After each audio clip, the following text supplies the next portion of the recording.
The Bible says, "And the Lord spake unto Moses that selfsame day, saying, Get thee up into the mountain Abarim, unto Mount Nebo, which is in the land of Moab, that is over against Jericho, and behold the land of Canaan, which I give unto the children of Israel for a possession, and die in the mount whither thou goest up, and be gathered unto thy people, as Aaron thy brother died in Mount Hor, and was gathered unto his people, because ye trespassed against me among the children of Israel at the waters of Meribah Kadesh, in the wilderness of Zin, because ye sanctified me not in the midst of the children of Israel.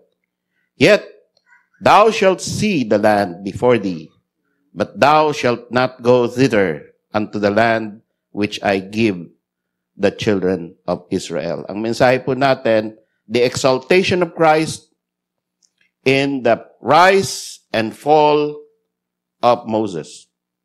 Si Moses po ay isang tao na sa unang 80 taon ng kanyang buhay ay naka-experience siya ng ibang klase ng pagtataas.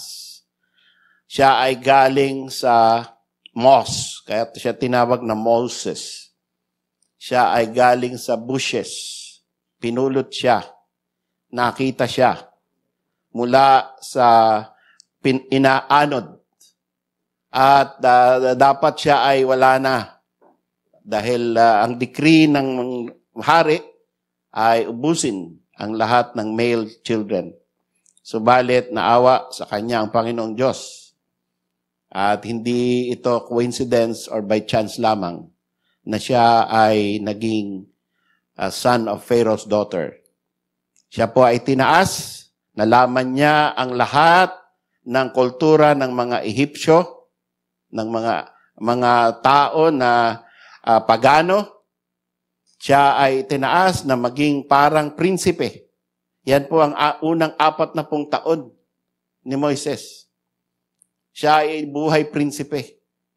Subalit, dumating ang pagkakataon na dahil siya ay pinalaki at pinakita sa kanya na hindi naman talaga siya Egyptian. Siya ay pinalaki at pinakita sa kanya na siya ay isang tunay na Ebreo. Isa siyang anak ng mga kasama ng mga slave, no? Kaya dahil doon ay mas pinapaboran niya yung mga inaalipin, yung mga alipin. At dahil doon siya ay nakapatay ng isang Egyptian. Nung nalaman ito ng hari, siya ay inusig at gusto siyang patayin din ng hari. Dahil doon, tumakbo siya at napunta siya sa lupain ng mga Midianites. No? At diyan sa lupa ni Midian, diyan siya nabuhay ng 40 taon din ulit. So yung unang 80 taon ni Moises ay patuloy lang ang kanyang buhay ng ordinaryo.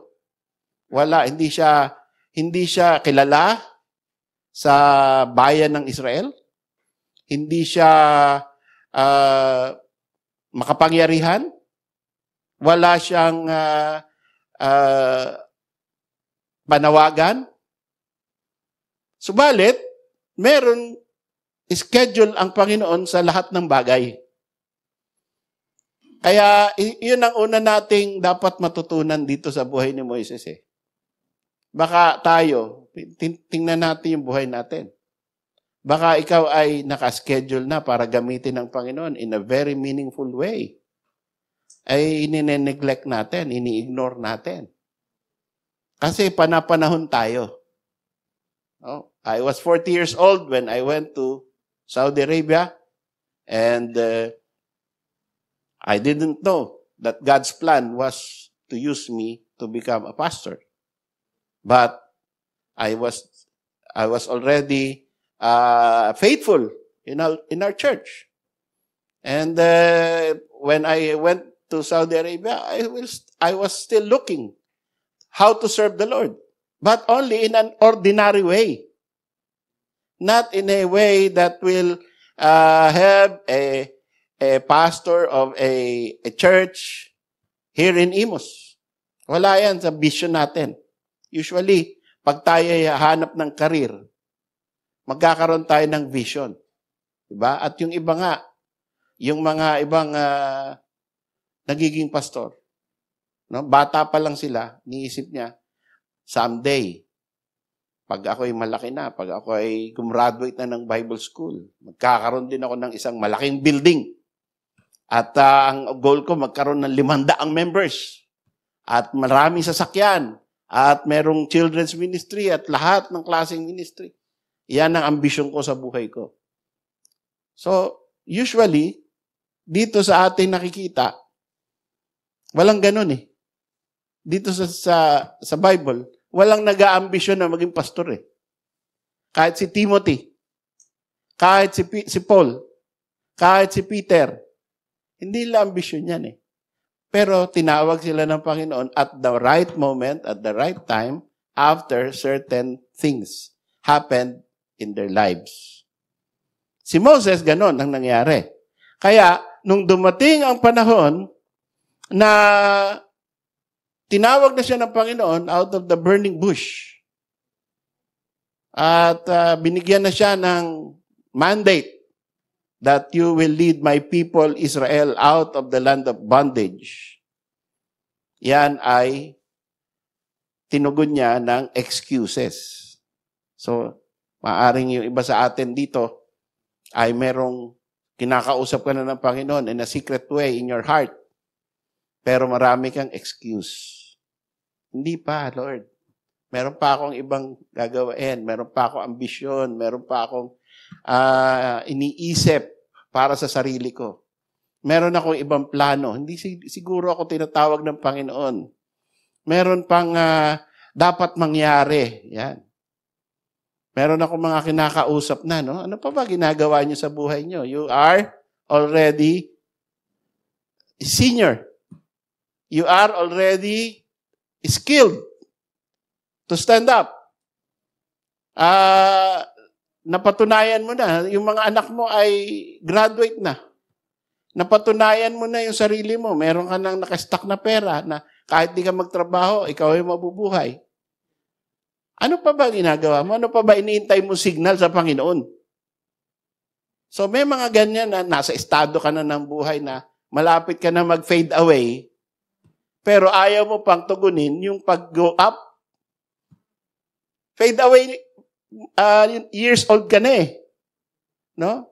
Pero yung pag-apak mo sa pulpit para magamit sa Panginoon, ayaw mo pang apakan. Ayaw mo pang tugunan. So, yan po ang estado ng iba. Yung iba naman, ay dapat seryosohin na natin, mag-training, so that when God calls you, hindi naman porket nagte-training ka at nagsasalita ka na, I want to be something, I want to be a missionary, ibig sabihin na nga gagawin ng Panginoon sa'yo. May desire ka lang, hindi masama yun. No? May desire ka maging pastor, maging missionary, hindi masama yun. Hindi ibig sabihin na yun nga ang gagawin ng Panginoon sa'yo. At least meron ka desire so that you will prepare yourself. So Moses had many excuses. We are familiar with the story. Sabi niya, utal-utal ako. Sabi niya, baka tanungin ako, di ko masagot. Sabi niya, ay hindi ako kikilalanin ng mga tao. Mahirap yung pinapagawa mo sa akin, Panginoon. Kaya halos nagalit na talaga ang Panginoon. At sinagot siya. Pero ang nangyari pa din, ang kalooban ng Diyos. Kung ano ang gusto ng Panginoon, talaga, hindi kahit anong tutol mo, hindi ka makakaiwas doon. Mangyayari yun. Pero dumating ang panahon, mga kapatid, na itong ginawa ni Moises, na siya ay nag-lead ng buong bansa out of the land of bondage, ay dumating sa panahon na siya ay nag-disobey. No? Ito ang nangyari sa Exodus, no? Sandali, tingnan natin. Ano ba? Yan, okay. So, sabi doon sa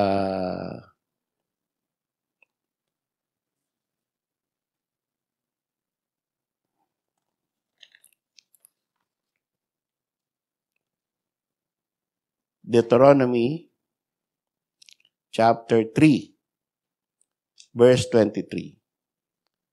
The Bible says, "And I besought the Lord at the time, saying, O Lord God, thou hast begun to show thy servant thy greatness and thy mighty hand. For what God is there in heaven or in earth that can do according to thy works and according to thy might?" So, Panginoon, ginamit mo ako. Nakita ko yung kapangyarihan mo. At talagang ikaw nga ang tunay na Diyos. Kung pwede po ba na ako ay sumama sa iyong bayan, no? That I may go over and see the good land, yung lupang pangako, that is beyond Jordan, that goodly mountain, and Lebanon. Pwede po ba, Panginoon? Kasi alam niya na may sinabi na sa kanyang Panginoon na hindi. Dahil lang, yun na nga, meron siyang violation. Sabi ng Panginoon sa verse 26, Deuteronomy 3:26, "But the Lord was wroth with me for your sakes, and would not hear me." Hindi ako pinapakinggan yung prayer ko. Si Moses na yan, pero hindi pinapakinggan yung prayer niya. Lagi silang face-to-face mag-usap. Pero this time, hindi siya pinapakinggan, hindi siya pinagbibigyan ng Panginoon at pagalit pa ang sagot ng Panginoon sa kanya. "And the Lord said unto me, Let it suffice thee." Tumahimik ka at masaya ka na, makontento ka na, at wag mo nang ulitin yung appeal mo sa akin. Wag mo nang uulit-ulitin yung panalangin na yan. "Speak no more unto me of this matter. Get thee up into the top of Pisgah, and lift up thine eyes westward, and northward, and southward, and eastward, and behold it with thine eyes, for thou shalt not go over this Jordan." Yon ang masaklap na nangyari kay Moses. Bakit? Because meron siyang kasalanan na kung titingnan natin, napakaliit. No? Sabi ng Panginoon ay doon sa Meribah Kadesh, in the wilderness of sin, sabi niya ay kausapin mo yung rock, no? Yung bato. Pero anong ginawa niya? He struck the rock. And so, doon na-displease ang Panginoon na hindi siya sinunod yung eksaktong instruction ng Panginoon, hindi ginawa ni Moses. Kaya ang sabi ng Panginoon, "You trespassed against me among the children of Israel." Pinahiya mo ako sa harap ng bansang Israel. "And you sanctified me not in the midst of the children of Israel." Hindi mo binigyan ng malaking halaga yung aking mga salita. So, ang point, mga kapatid, ganito, ginagamit tayo ng Panginoon. Ang pastor, ginagamit ng Panginoon. Pero, dadating ang panahon na magkakamali ang leader. Magkakamali ang pastor. Pero ang importante sa lahat, ay ang Panginoon mananatiling exalted. Yun ang importante. Yun ang mensahe. Yun ang core ng mensahe. At minsan, nakikita natin, kaya nga ang title ko, The Exaltation of Christ in the Rise and Fall of Moses. As he was exalting or making Moses rise above the ranks and lead the people of Israel. Ginagamit niya si Moses na halos Panginoong Diyos na ang tingin ng mga tao kay Moises. Kasi bawat sabihin niya nangyayari. Kaya actually hanggang namatay na si Moses, ganun ang tingin ng mga tao. No? Wala nang mas titindi pa dito sa propeta namin. No? Nakakahati ng dagat. Yung propeta niyo ba nakakahati ng dagat? Oh. Yung pag sinabi niya yung mga panganay mamamatay, namatay lang panganay. Pag sinabi niya pagka binangga mo yung kanyang yung kagustuhan ni Moises at binigyan mo siya ng problema, bumubuka yung lupa para kainin. Hindi lang isa, 70. Buong pamilya mamamatay. Buong tribo mamamatay sa isang salita lang ni Moises. Umuuga ang bundok in earthquake and fire sa isang salita lang ni Moses. Isipin mo gaano ka-exalted position yung ginawa ng Panginoon sa kanya. Pero sa isang maliit na bagay, na sa tingin natin maliit, pero sa tingin ng Diyos malaking bagay yun, ay hindi siya pinagbigyan at pinabayaan siyang mapahiya. Isipin mo, ikaw yung leader, no? Ikaw yung leader, excited kayong pumunta sa Promised Land, papasok na ngayon kayo sa Promised Land, after so many years. No? 40 years, ikot-ikot kayo, hindi kayo makapasok-pasok. Ang daming gera. Ikot kayo ng ikot. Finally, at 120 years old, no? Ay, eto na. Tapos na yung journey. At eto na, ayan na yun. Abot tanaw mo na yung dulo ng pagpapagod ninyo. The land flowing with milk and honey. You're about to enter it. Kumakanta na yung mga warriors, kumakanta na yung mga babae. Dahil they're going inside. They're crossing the Jordan River. They're in the precipice of the promise of God. Biglang sasabihin, hindi ka kasama. Saklap nun. Di ba? Ikaw ang leader, tapos ikaw hindi kasama? Mangiyak-iyak siya nun. Panginoon, pwede ba? Shh! Huwag ka nang magsalita. Huwag ka nang mag-apila. Yun ang kalooban ko. Tapos inulit niya. Don't talk to me about this again. Bihira, lupit. Because pinahiya mo ako eh. Buti hindi na siya nagsalita na, konti lang naman yun. Baka binatukan siya ng Panginoon. Konti-konti. So, mga kapatid, the rise of Moses is also to exalt Christ. Every time tayo ay magagamit ng Panginoon, nagpapagamit sa Panginoon, tinataas natin ng Panginoon. Dahil sino ba tayo para gamitin niya? Tayo ay mga, kumbaga sa termino ng mundo, hampas lupa. Diba? Tayo ay mga mabababang uri ng tao. Tapos makaka-build up tayo ng ganitong building. Makaka-build up tayo ng mga attendance na ganyan, mga upuan na ganyan, mga sasakyan.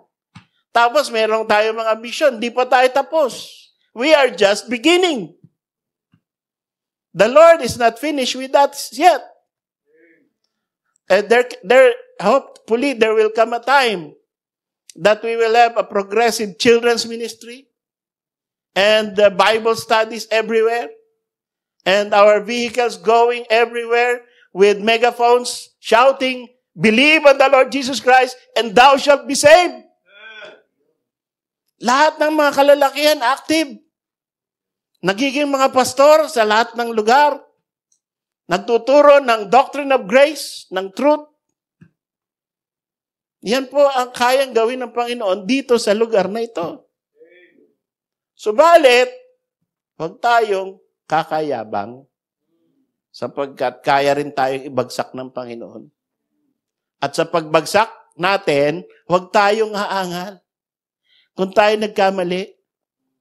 Dahil kahit yung pagbagsak natin ay pagtataas din kay Kristo. Dahil siya lamang ang nanatatiling mataas at makapangyarihan at banal at dapat napurihin. Huwag tayong magre-resist na sasabihin, ako nag-umpisa dito, ako ang pastor dito. Hindi pwedeng may aagaw ng posisyon ko dito. Ha? Tapos, magkakaroon ako ng international, worldwide ministry. At marami ang magre-regalo sa akin mula sa iba-ibang lugar para ang pangalan ko ay maitaas. Yan ang kahibangan ng mga tao na ine-exalt yung sarili nila at ayaw bumitaw. Si Moses nga, hindi nga pinagbigyan ng Panginoon eh. Gaano katindi yung mga kapangyarihan ng Diyos na pinakita sa kamay ni Moises. Walang makakapantay doon. Pero sa isang kaunting bagay na mali, hindi siya pinagbigyan. Mapahiya ka na, Moses. Hindi ka papasok sa lupang pangako. At yung kanyang pagpayag, yung kanyang pananahimik, at hanggang namatay na lang siya, hindi na siya nakita. Walang libing. Buti pa si Aaron, may libing eh. Si Moses walang libing. Ang naglibing sa kanya, Panginoon Diyos lang. Mag-isa, siya at ang Panginoong Diyos lang ang magkasama.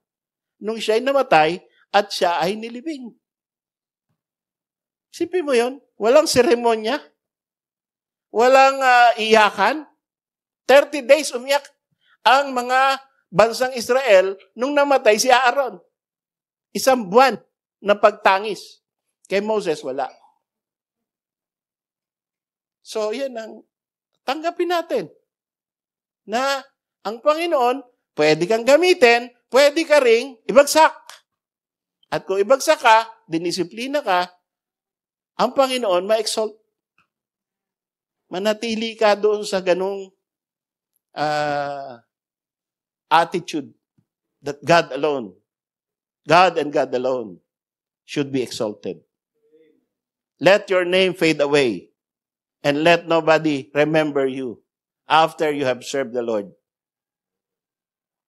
Kung meron makatanda sa'yo, well, that's by grace. No? Kaya dito, hindi kailangan natin ng after my death, may picture ako dyan. May pangalan ako dyan. Pastor Nilo, the builder of this hollow block. No? Hindi kailangan yan. Pwede nga, sabi ko nga eh. May mga nagsasabi,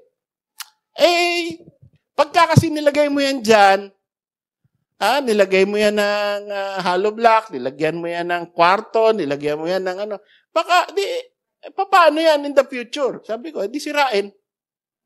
Pag wala na ako, sirain nyo, baguhin nyo yung building, gawin yung 3rd floor, gawin yung 1 floor lang. Diba? O ibenta nyo to, tayo kayo ng bago dun. Sa tabi ng Ayala Mall. Diba? Sa tabi ng Landers, bumili kayo dun. Ito na ang SGBCI. O paltan nyo yung pangalan. Kalimutan nyo na yung pangalan ko. Walang legacy. Ang importante, tama pa rin yung doktrina. Importante, tama yung totoong Panginoon, yung pa rin ang sinasamba. Yun importante. Hindi yung legacy, yung ano, ay, hindi natin pwedeng sirain yan. Si pastor ang nag-ano niyan. No? May thumb mark pa ni pastor yan. Hindi pwede. Huwag yung gagalawin niyo. Kakagulo tayo dito. No. Hindi pwede. Hindi kailangan yun. No? Exalt the Lord Jesus Christ and Him alone. Yan ang natutunan natin dito sa buhay ni Moises. Kaya sabi sa kanya ng Panginoon, go up to Mount Abarim, to Mount Nebo. Behold, the land of Canaan, the promised land. Tingnan mo na lang yan. Panoorin mo na lang. Andiyan ka na sa bundok, nakikita mo na, ayun, pumapunta sila ron. Pero di ka nakasama. Di ba?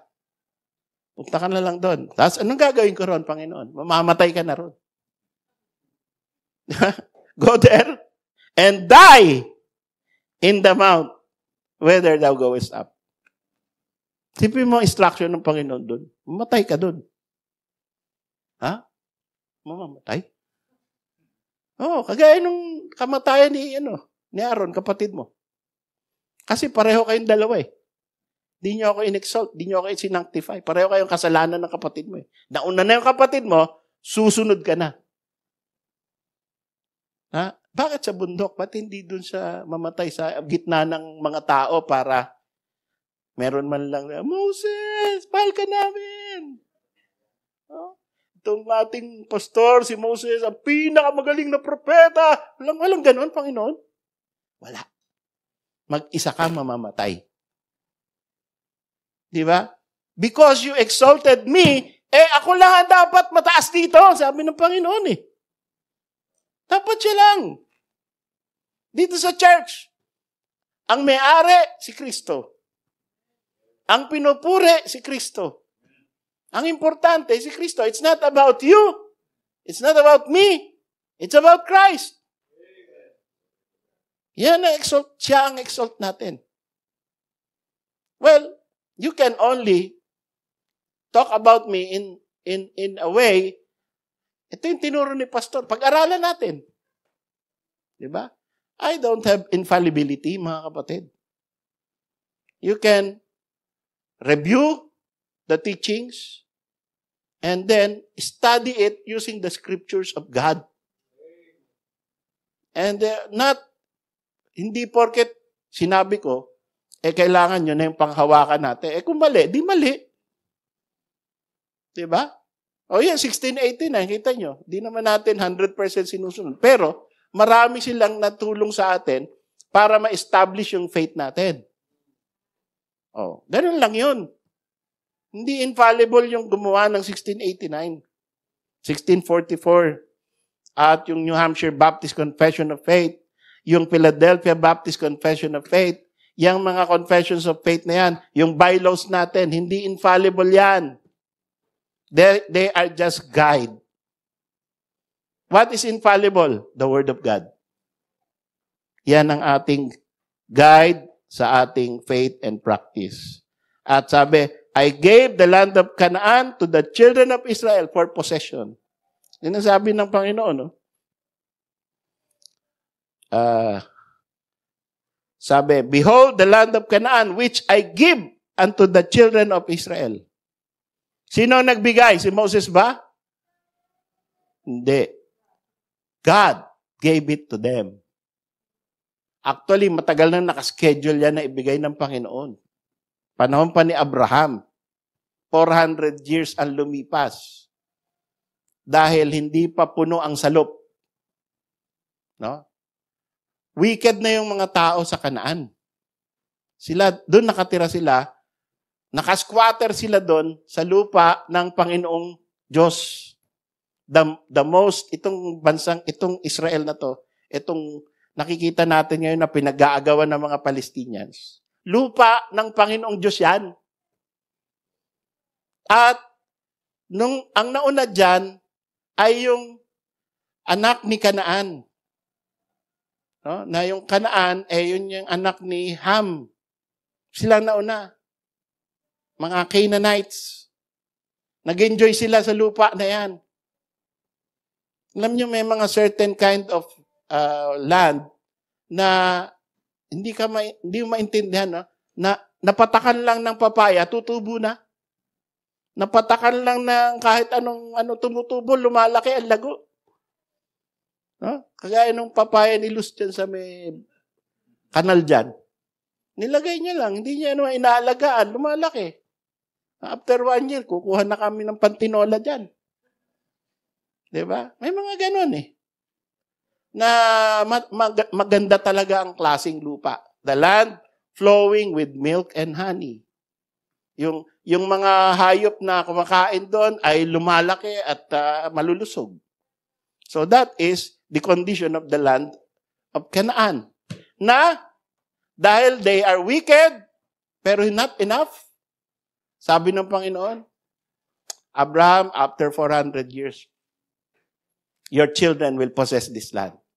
I will not give it to you now because the cup is not yet full. Their sin is not yet enough for me to kick them out. Pero after 400 years, babalik dito yung mga anak mo and they will possess the land. You see how God's plan is powerful? No? Alam niya mangyayari. And so, nung dumating na ang panahon, binigay ko na yan sa children of Israel, Moses. Hindi ikaw ang may bigay niyan. Ako may plano dyan, matagal na. Pero hindi ka kasama. Yun ang masaklap. So, itong journey na to is not about the success of Moses. It's about the success of God. The exaltation of God because He fulfilled His promise. And, sabi pa rito, the children of Israel, kumbaga, ang lesson dito is, whatever happened, sino man ang pinuno ninyo, children of Israel, you fix your eyes on me, on your God, on Christ. I am the important person here. Not Moses, not Aaron, not Joshua, not any of you, but God. Sa church natin, mga kapatid, let us learn to always exalt God. Sa ating family, let us learn always to exalt God. Not the Baptist name. Kaya wala tayong Baptist Day dito. Wala tayong Pastor's Appreciation Sunday dito. Kasi ang importante sa atin, si Kristo. I-appreciate natin ang Panginoon. Siya ang nagsosolve ng mga problema natin, di naman ako Pwede kayo pumunta sa akin to have kumbaga, a comforting word. No? Hindi ako makakasolve ng problema niyo.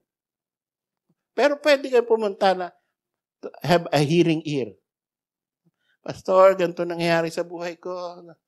Thank you, pinakinggan mo ako. Bye. Ang ganda lang ako Diba? Hindi ko solve lahat ng problema. Pero, makikinig ako. No? At maganda din na mag-usap. Walang masama. At sana ay manatiling confidential yung mga sinasabi nyo sa akin. Sana hindi ko ma-preach. Yun lang danger no? Pagka ikaw ay laging nag-counseling sa pastor, na ipipreach niya Oo meron akong kilala member pa dito Yan ang mga problema dyan, ano? So, ingat din, no? Kasi hindi natin alam kung ano ba. Oo. So, yan po, no? Pero ang Panginoon, pag sinabi mo sa Kanya, yun, it's between you and God.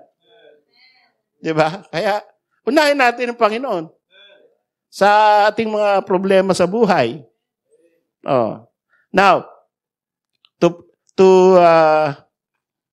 Aaron died, and you will die too, sabi ng Panginoon, because ang Panginoon lang ang eternal.